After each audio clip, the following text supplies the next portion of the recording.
Olá a todos, sejam muito bem-vindos ao canal do Centro Espírita Miguel. Meu nome é Marcelo, sou um trabalhador da casa e com muita alegria que nos encontramos aqui hoje, cada um em nossos lares, mas com os nossos corações envolvidos com esse sentimento de alegria, de aprendizado, de fraternidade. Então hoje nos reunimos para falar de um tema muito especial para a doutrina espírita, né? Quando a gente entra na doutrina espírita, a gente começa a entender que a nossa maior razão, né, o motivo principal para que estamos nessa vida, nessa caminhada, é a nossa evolução, é o nosso melhoramento, né, a nossa capacidade de cada dia melhorarmos um passinho de cada vez em direção a esse bem sublime, em direção ao nosso Pai Criador. Para isso fomos criados, simples e ignorantes, para caminharmos lentamente, passo a passo, para essa verdade absoluta, para esse amor infinito que nos criou, que é o nosso Pai Celestial. Então, hoje a gente vai falar de um tema que vai trazer muitas ferramentas importantes para nos auxiliar nessa caminhada. Hoje nós vamos falar das virtudes, aquisições do espírito imortal. Então, hoje a gente vai falar um pouquinho, né, sobre essa ferramenta, algumas ferramentas que a gente vai ver, que vão nos ajudar muito nessa caminhada, para a gente entender melhor o que são as virtudes, né, o que significa virtude, quais são os exemplos, quais são as qualidades, as potências que precisam ser trabalhadas como virtudes, qual a relação que elas têm com a verdadeira felicidade, essa verdade absoluta, qual a relação dessas potências com a evolução do nosso espírito imortal. E, principalmente, ferramentas para a gente trabalhar essas virtudes dentro de nós. Então, vamos caminhar, começando a nossa jornada com definição de virtude. A gente vai ver que esse termo virtude, ele surgiu na Grécia, né, com a palavra areté, que também pode ser traduzida como excelência. Olha só. Então, ela foi traduzida para o latim, aproveitando o radical virtus, né, que significa força viril, capacidade de fazer algo. O dicionário Aurélio ele traz para a gente um conceito que mostra bem esse sentido dessa palavra para o nosso entendimento. Ele traz que virtude é a qualidade do que se conforma com o considerado correto e desejável. É a conformidade com o bem, com a excelência moral. Bom, aqui a gente já começa a entender que virtude está ligada a a esse bem maior que a gente busca, né? Virtude é essa excelência moral das nossas potencialidades, é o que nos impulsiona para um caráter de excelência, né? Então, a gente vai observar que lá, né, quando a gente pega a história, né, quando a gente pega todo esse conceito, esse conceito filosófico da história, a gente vai ver que as virtudes elas vieram sendo trabalhadas desde a antiguidade, né? Sócrates já trabalhava, Sócrates já trazia esse conceito de alma imortal e já começava a entender que as potencialidades estavam ligadas a essa alma imortal, que o corpo não poderia ser dono dessas potências, né? Esse nosso corpo material, ele era finito, limitado, enquanto as potências da alma eram ilimitadas. Então, Sócrates, assim como assim como Platão, Aristóteles, né, os seus seguidores, Tomás de Aquino, os grandes filósofos da nossa história, trabalharam essas potências da alma que nos conduziam, que serviam como indicativos, né, para que nos tornássemos pessoas melhores, pessoas virtuosas. Então, eles mostraram por meio da história que a felicidade plena só poderia ser atingida se nós nos tornássemos seres virtuosos, se nós não nos aproximássemos dessa felicidade verdadeira, aliás, dessa verdade real que está ligado à alma. Só isso traria essa felicidade verdadeira para a nossa essência. todos essas felicidades, esses interesses materiais, eles são transitórios, são passageiros, se tornam muito pequenos comparados com essa verdadeira essência, né? Com a nossa verdadeira felicidade. Então, ele mostra que são elementos fundamentais para que a gente possa dominar as nossas más inclinações, para que a gente possa caminhar nessa direção da moralidade plena, da nossa perfeição moral, como a gente viu, né, pelo significado do termo propriamente dito virtude. Então, Tomás de Aquino, aproveitando esse trabalho, né, de Sócrates, Platão, Aristóteles, eles trabalham essas virtudes, eles produzem uma espécie de termo, né? Eles conseguem montar as 4 virtudes fundamentais, que são chamadas de 4 virtudes cardeais. São esses 4 elementos que eles conseguem identificar como virtudes principais que conduzirão a nossa alma, o nosso espírito, a essa plenitude. Por meio desse aprendizado diário, por meio dessa ação contínua, a nossa existência ela vai sendo lapidada em direção a essa moralidade plena. Então, Tomás de Aquino, né, aproveitando esse trabalho, formaliza essas 4 virtudes cardeais, que seriam a prudência, a temperança, a fortaleza ou coragem e a justiça. E é interessante que, quando a gente começa a ver cada uma delas, a gente vai entender como elas interagem entre si e elas se completam. Quando eles trazem para a gente, né, a questão da prudência, a prudência está muito ligada à nossa razão, à nossa capacidade de analisar, de entender do que se trata e qual a melhor atitude seguir. Tomás de Aquino fala que a prudência é uma das principais virtudes das 4 virtudes cardeais. Porque ele fala exatamente que é a prudência que vai dizer qual caminho devemos seguir. Mas Tomás de Aquino também ele traz para a gente uma observação que ele diz o seguinte, que podemos, nesse processo, sermos arrastados para decisões equivocadas. Porque se somos impulsionados pelas nossas razões interiores, as nossas más inclinações tendem a influenciar essa razão. Então, podemos cometer equívocos, porque ainda temos traços de imperfeições dentro da nossa essência. Então, por isso, a prudência está tão ligada à sabedoria.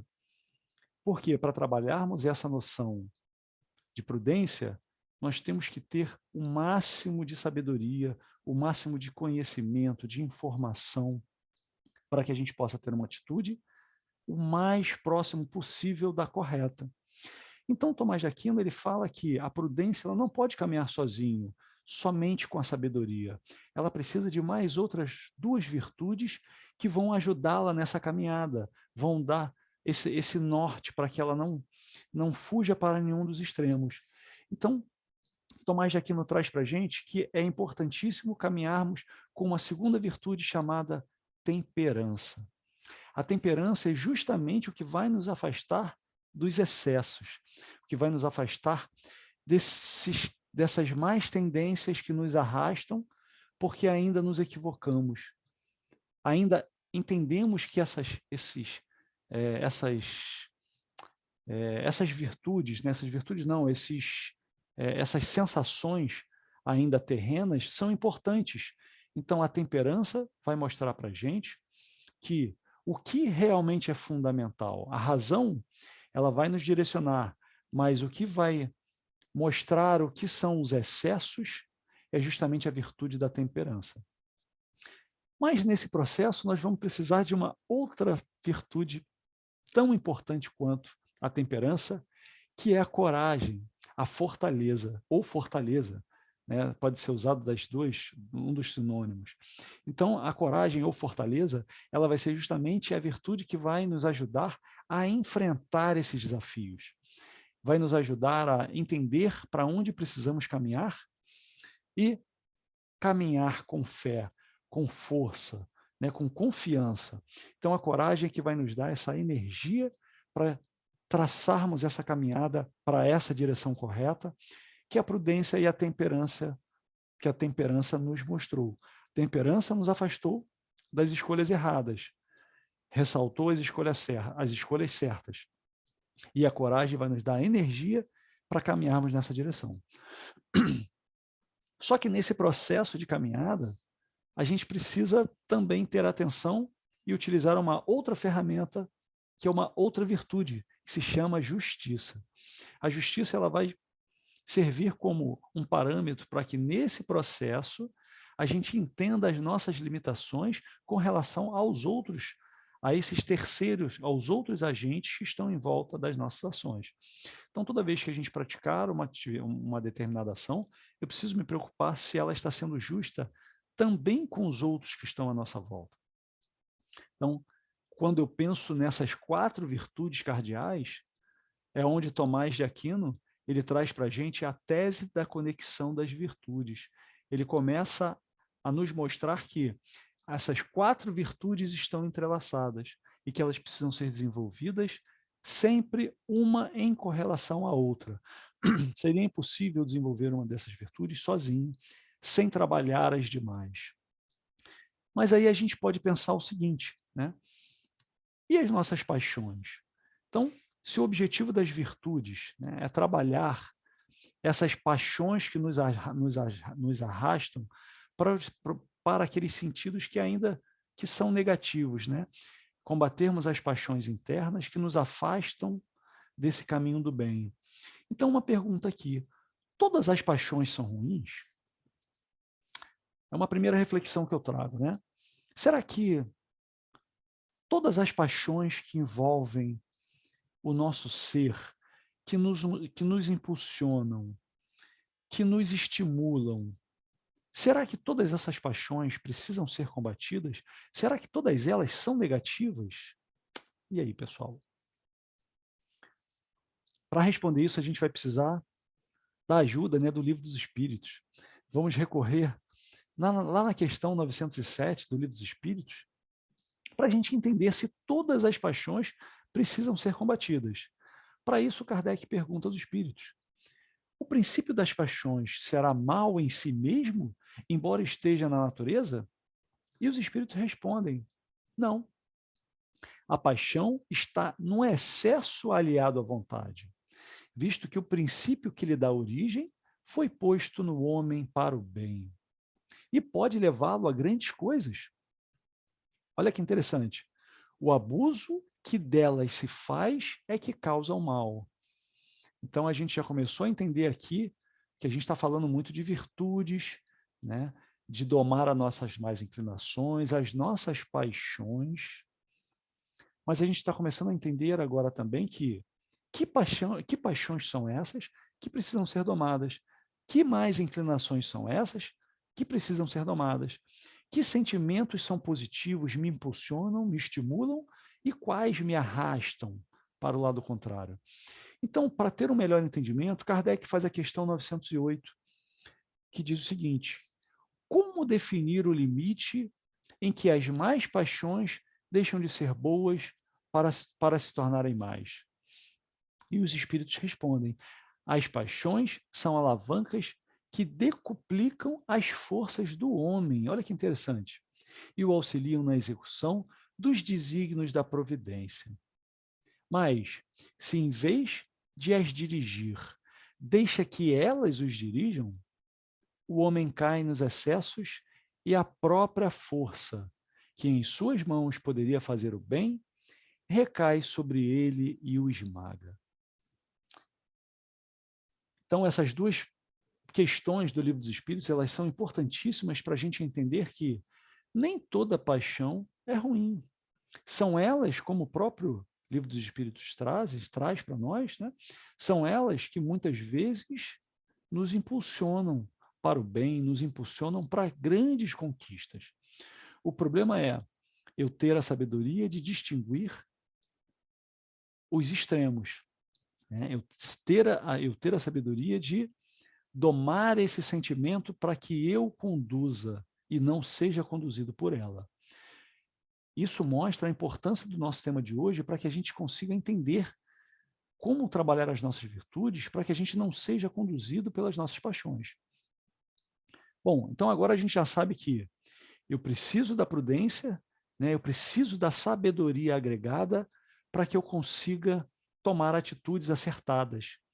Eu preciso da temperança para mostrar que esses meus estímulos, se eles são positivos ou não. Eu preciso da justiça para entender que essas atitudes elas não estão entrando num terreno alheio, elas não estão ferindo terceiros, que a minha atitude ela não vem causar nenhum mal a nenhuma outra pessoa.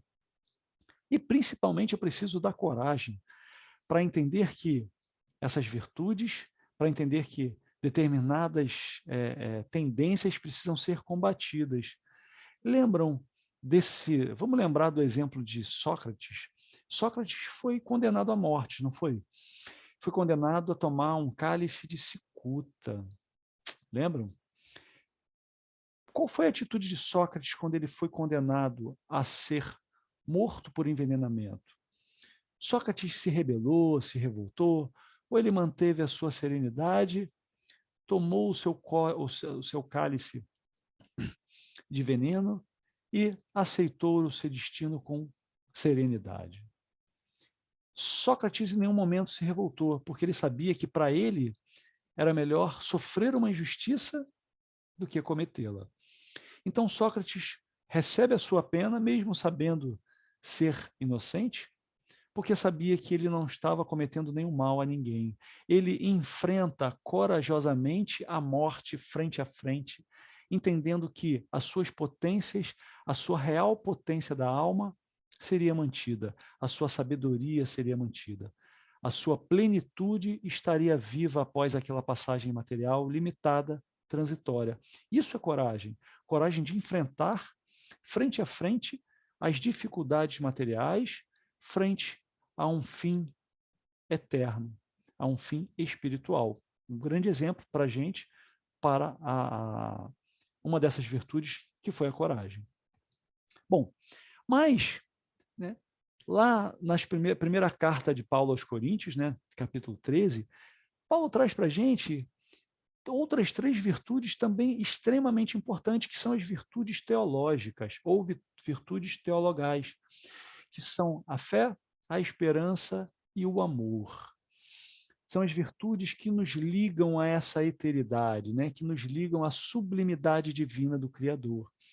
Então, temos que trabalhar as virtudes cardeais para a nossa potência, né, espiritual, mas temos as potências que são interligadas às nossas potências cardeais, fortalecem ainda mais essa conexão com o nosso Pai Celeste, que são as 3 virtudes teológicas. Outro filósofo que trouxe para a gente, que ampliou esse conceito de virtude para que a gente pudesse entender melhor, né? André Comte Sponville, professor da Faculdade de Sorbonne, em Paris, né, lá no seu livro Pequeno Tratado das Grandes Virtudes, ele expande esse conceito para que a gente possa enxergar um pouco melhor. Então ele traz para a gente a polidez, a fidelidade, a prudência, temperança, coragem e justiça que nós vimos, mas traz também a generosidade, a compaixão, a misericórdia, traz para a gente a gratidão, a humildade, a simplicidade, a tolerância, a pureza, a doçura, a boa-fé, o humor, a alegria e, principalmente, o amor.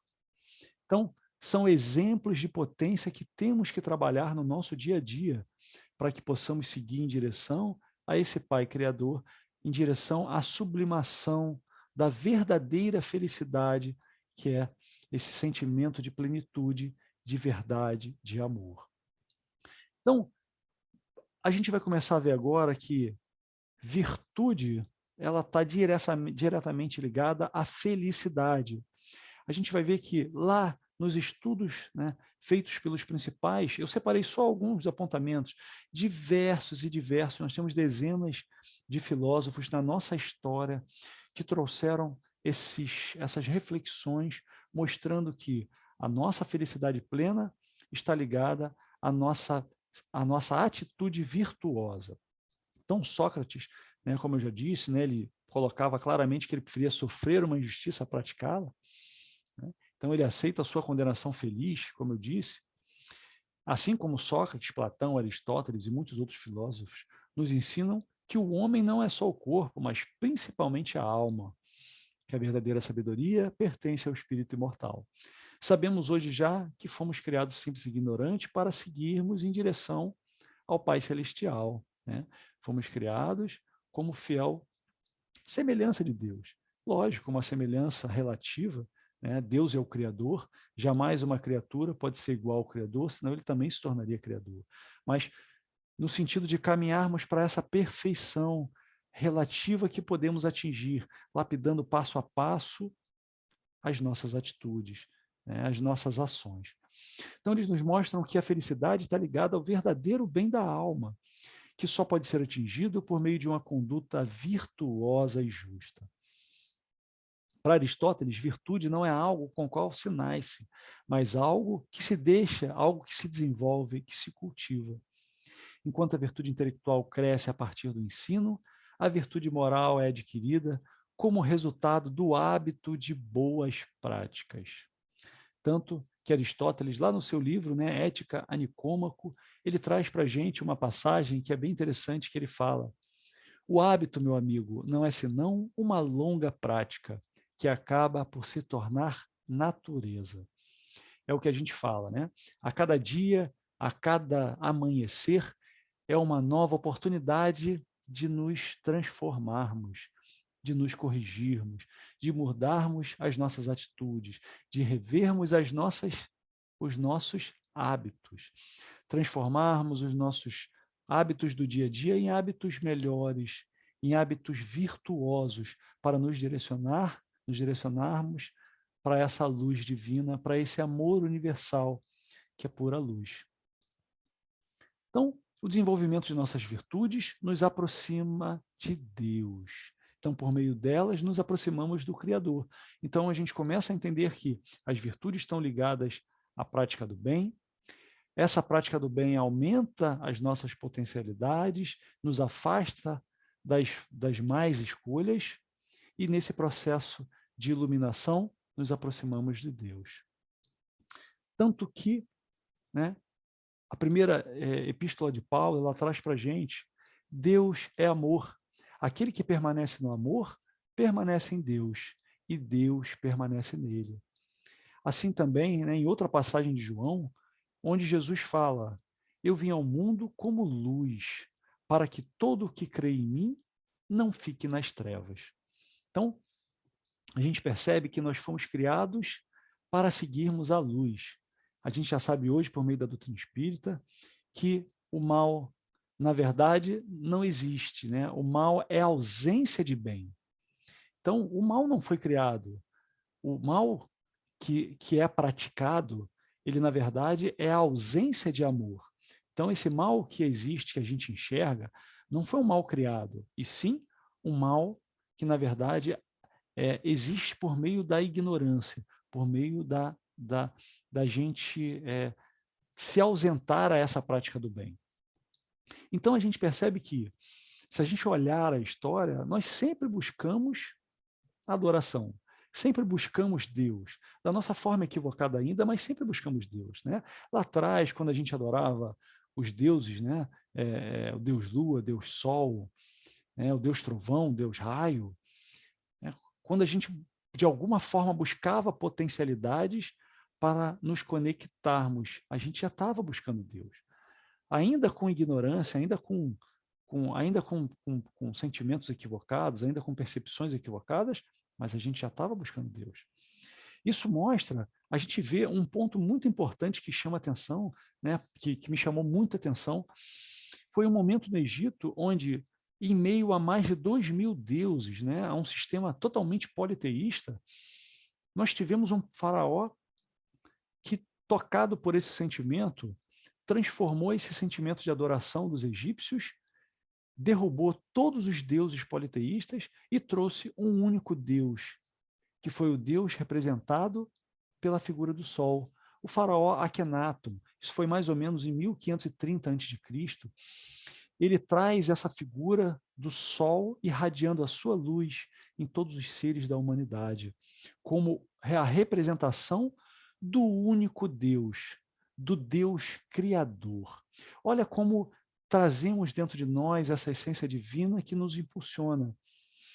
E todo esse aprendizado, logo depois dessa passagem de Akhenaton, né, que Moisés foi encontrado no rio, né, lá na sua cestinha, no lago, colocado para ser salvo da matança, ele é recolhido pela filha de um faraó e recebe a cultura, e também certamente recebe essa cultura deixada por Akhenaton, que com certeza fortaleceu na sua jornada, na sua missão. Então, olha que interessante, né?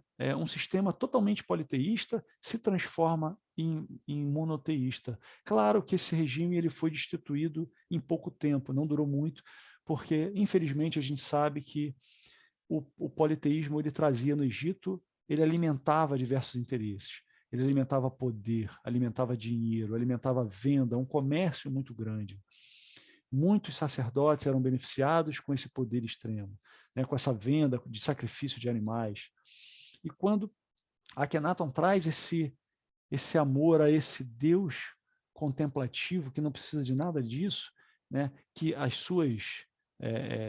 os seus templos seriam reduzidos a um contemplamento ao céu aberto, para contemplar por meio do sol, por exemplo. Então, é lógico que isso atinge a vários interesses, né? Mas o importante é que isso mostra que temos a nossa centelha divina.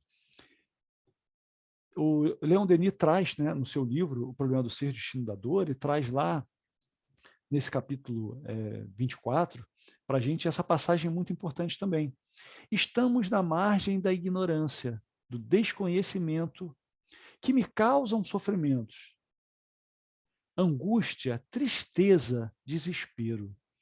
E existe um caminho que me permite trilhar e chegar do outro lado desse rio, onde eu encontro a paz, o equilíbrio, a sabedoria, o amor, que nos conduz à verdadeira felicidade.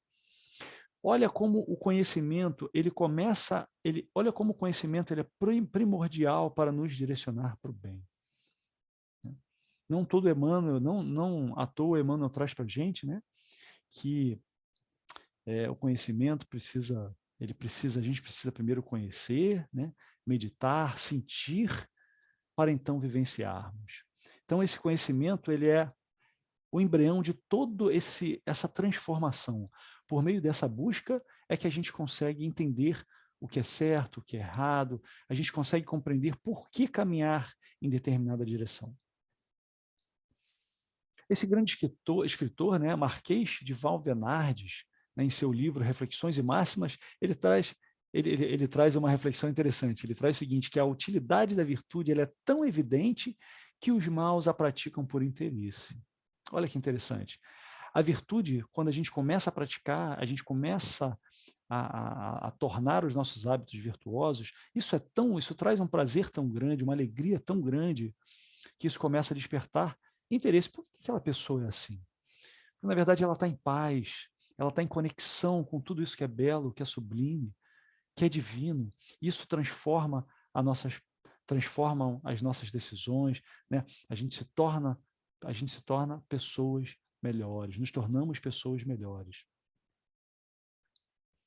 Mas qual a importância de trabalharmos as virtudes como verdadeiras riquezas para o nosso espírito imortal? Qual a relação entre as virtudes e o espírito imortal? Será que essa ideia de reencarnação é coisa da cabeça dos espíritas? E aí? Porque a gente está falando de virtudes, a gente está falando de felicidade, e a gente está falando que as virtudes estão ligadas à verdadeira felicidade porque se ligam à nossa alma imortal, ao nosso espírito, porque se referem a nossas potências que estão ligadas ao nosso espírito imortal. Mas essa ideia de espírito imortal, será que isso é coisa de espírita só? É coisa da doutrina espírita? A gente vai ver que não. Isso vem ao longo da nossa antiguidade cultuado pelas principais pelos principais estudiosos, já traziam esse conhecimento para a gente, né? Lá em 3.000 anos antes de Cristo, os primeiros escritos da humanidade, né, essas anotações que eram colocadas nos sarcófagos das múmias para, de alguma forma, né, servir de referência, servir de guia para esses espíritos, para que eles caminhassem no Hades em direção a Osíris, né, em direção a esse Deus que os encaminhariam de volta à vida. Então, esse conjunto de anotações que foram reunidos e formaram o chamado livro Saída para a Luz do Dia, ou o Livro dos Mortos, que na verdade é o conjunto, não é um livro propriamente dito, mas é um conjunto de anotações que foram encontrados pelos historiadores e se juntaram e formaram esse conjunto de instruções. Já trazia para a gente essa teoria confirmada por meio de Leon Denis, né, no seu livro Problema do Ser Destino da Dor também, lá no capítulo 17, quando ele traz para a gente que voltemos à antiguidade. O Egito e a Grécia adotaram a mesma doutrina. A sombra de um simbolismo mais ou menos obscuro esconde-se por toda a parte a universal palingenesia. Nós sabemos que palingenesia, na verdade, é um mesmo conceito que os espíritas, que Kardec tratou da reencarnação, que seria o retorno à vida. Então, palingenesia vem a ser renascer novamente, vem a ser retornar à vida. Isso vinha sendo tratado já pelos nossos sábios da antiguidade, justamente com esse termo. Isso é encontrado, inclusive, no nosso Novo Testamento. Em Mateus, nessa passagem, no capítulo 19, versículo 28, que ele traz para a gente, Jesus lhes disse: Amém, vos digo que vós que me seguistes, no renascimento, quando o Filho do Homem se assentar no trono de sua glória, também vos assentareis sob 12 tronos para julgar as 12 tribos de Israel. Aqui o Haroldo Dutra Dias, ele traz para a gente que o sentido, muitas vezes, dessa palavra, ele é utilizado de forma equivocada em algumas traduções, e que esse sentido real é o sentido de renascimento, o sentido da reencarnação, sentido da regeneração do espírito. Né? Poderíamos agregar também aqui o sentido da palingenesia, que é o mesmo sentido como sinônimo. Então, esse sentido da reencarnação, ele vem sendo trabalhado por toda a nossa história, né? Passa pelo nosso Novo Testamento, filósofos como René Descartes, como pai da filosofia moderna, que pega todas essas potências trabalhadas, né, por Sócrates, Platão, Pitágoras, por Homero, lá no Ilíades, as obras lá do passado, Ilíadas, ele traz para a gente e mostra que a inteligência pertencia à alma e não ao cérebro. Então, René Descartes ele é pai do dualismo, né? Porque ele consegue mostrar que nós somos dois em um, na verdade, né? Nós somos um corpo físico, mas com uma alma imortal, e que a sabedoria pertence a essa imortalidade.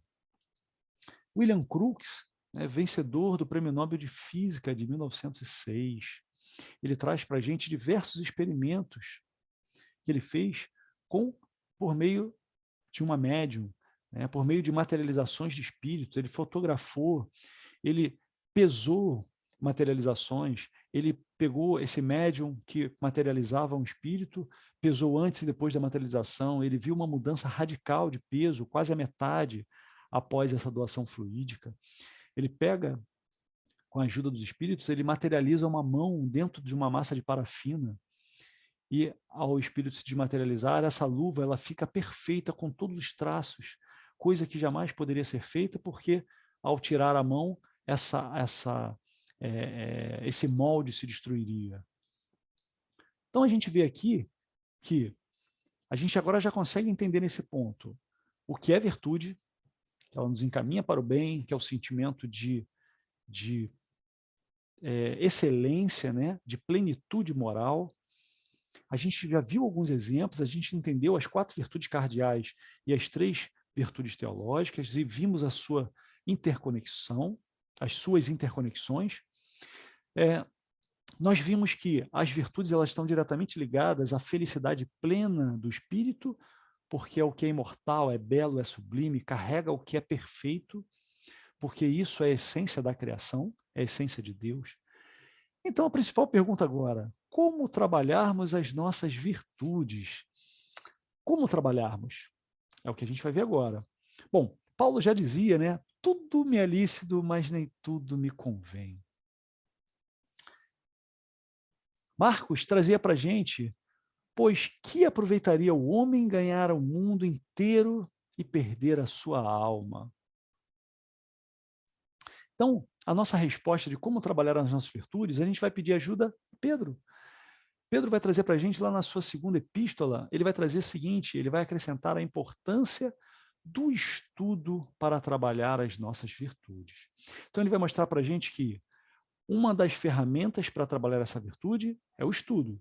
Ele traz para a gente, por isso mesmo, empenhem-se para acrescentar à sua fé a virtude. Quer dizer, acrescentarmos, melhorarmos, trabalharmos as nossas virtudes para que potencializemos a nossa fé. E a virtude, o conhecimento.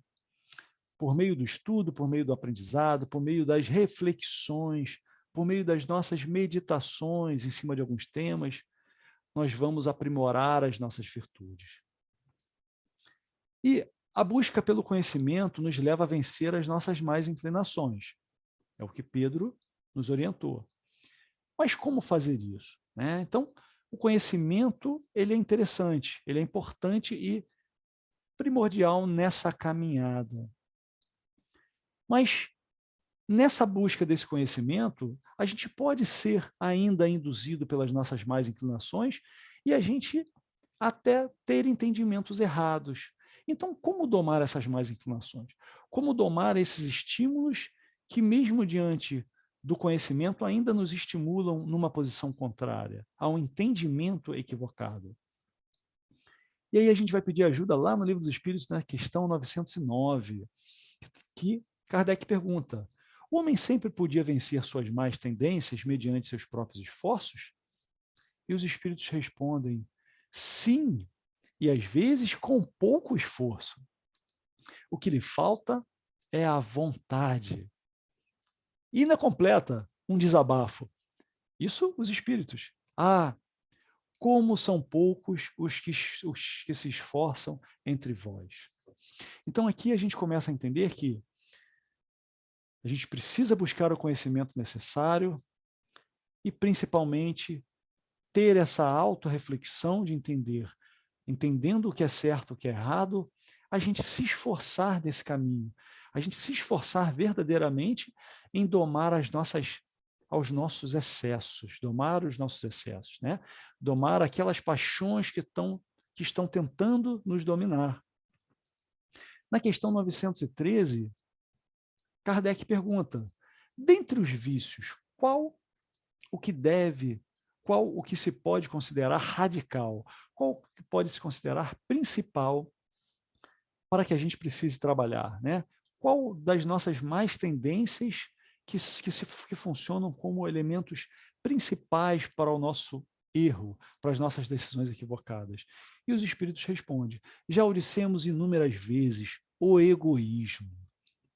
Dele deriva todo o mal. Estudai todos os vícios e vereis que, no fundo de todos, há o egoísmo. Por mais que luteis contra eles, não conseguireis extirpá-los enquanto não atacardes o mal pela raiz, enquanto não lhe houverdes destruído a causa. Que todos os vossos esforços tendam, pois, para esse fim, para combater o egoísmo, porque aí é que está a verdadeira chaga da sociedade. Quem quiser aproximar-se da perfeição moral, já nesta vida deve extirpar do seu coração todo o sentimento de egoísmo, pois o egoísmo é incompatível com a justiça. Com o amor, com a caridade, ele neutraliza todas as outras qualidades. Então, ele é incompatível com o amor, com a caridade, né? Ele é compatível com tudo que é bom. Então, uma reflexão que a gente faz agora, né? Será que estamos lutando contra esse egoísmo que ainda resiste em nós? sabemos que somos ainda muito imperfeitos, né? Que estamos nessa caminhada, mas será que hoje nós já, não que vencemos completamente, porque somos imperfeitos por isso, porque ainda temos vivos esses sentimentos negativos, de imperfeitos dentro de nós.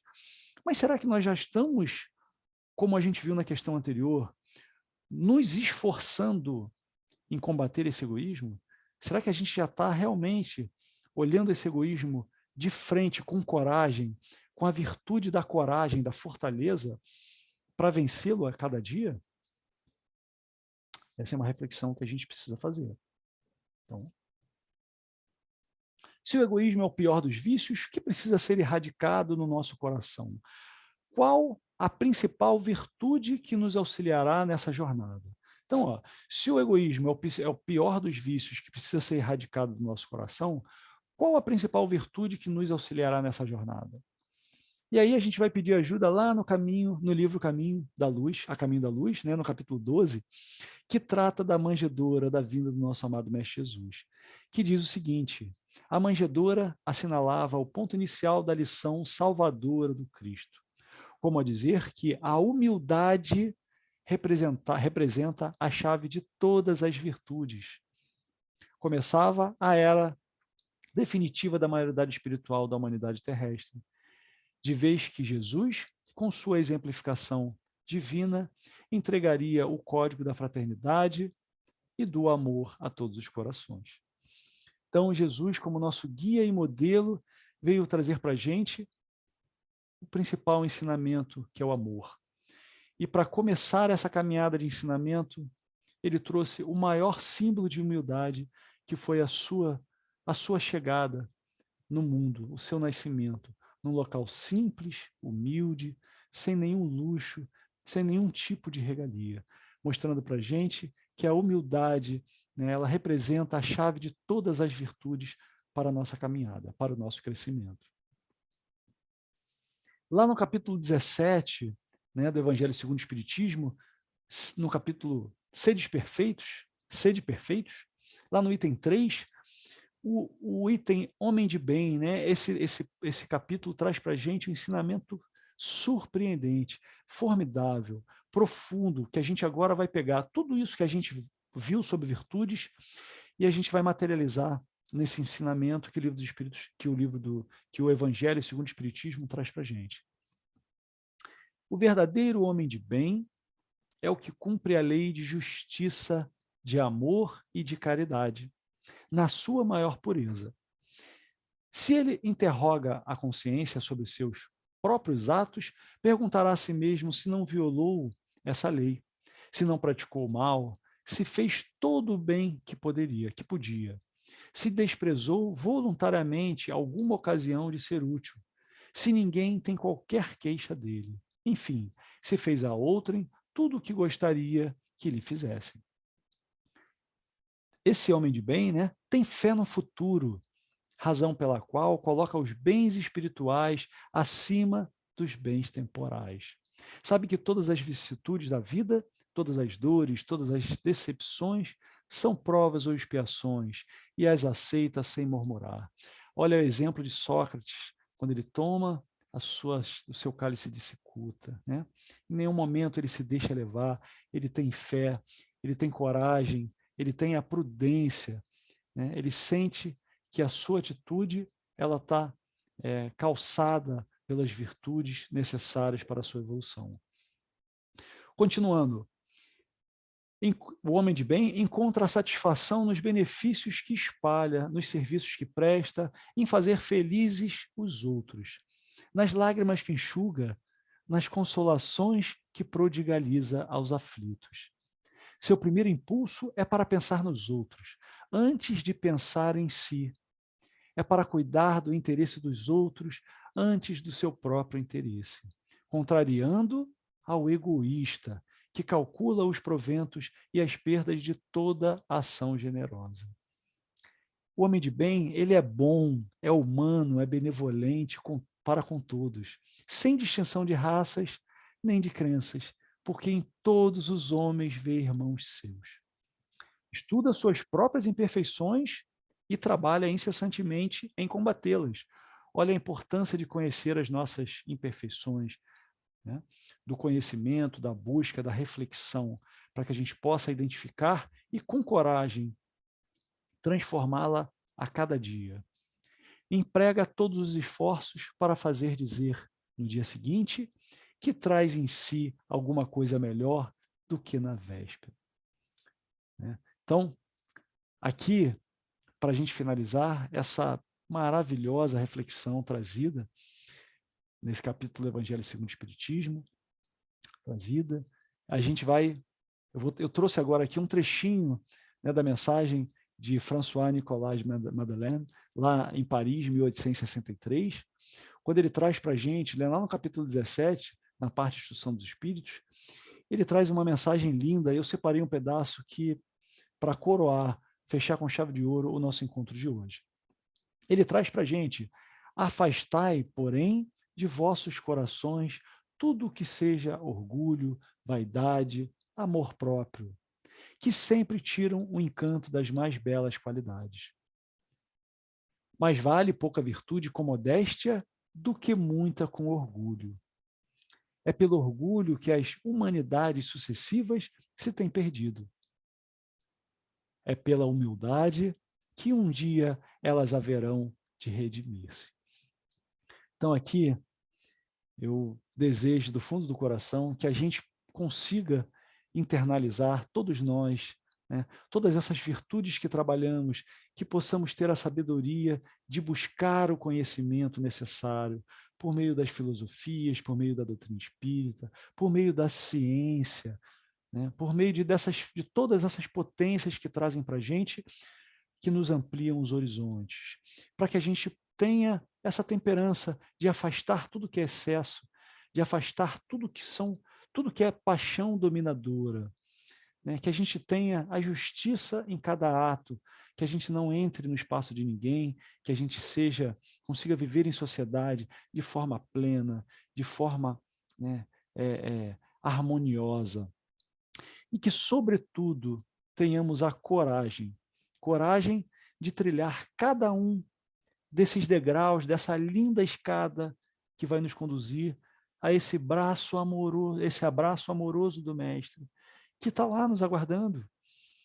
Então, que a gente tenha essa serenidade, essa paz, essa força, essa coragem, essa fé, essa esperança, todas essas virtudes que permeiam o nosso espírito, que possam ser potencializados para que cada um desses degraus seja trilhado a cada dia, a cada existência, a cada ação, a cada atitude, a cada pensamento, sobretudo a cada novo amanhecer, que nossos sentimentos sejam renovados, que nossos pensamentos sejam depurados, que as nossas atitudes sejam direcionadas a essa luz sublime.